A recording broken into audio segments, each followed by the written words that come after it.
How to transfer tickets from Seatgeek to Ticketmaster. Hello everybody and welcome back to our channel. So let's get started without any further ado. Still, it's not possible to directly transfer tickets from Seatgeek to Ticketmaster. They are separate platforms and do not have direct integration for ticket transfers.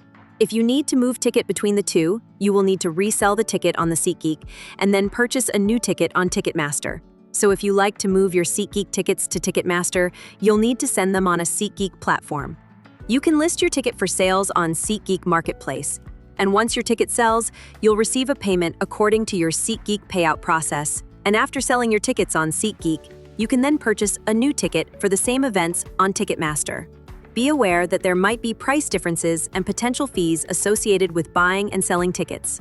Other option you can try is ticket transfer emails. If you have received a ticket transfer email from Seatgeek, you'll need to accept the transfer and then create a Seatgeek account using the same email address used for the original purchase. Also, if you're having a trouble finding the ticket transfer email, you can source for it using keywords like transfer, artist name, or email address. And that's all you do it, guys. Thank you all for watching the video till the very end, and stay tuned until our next upload.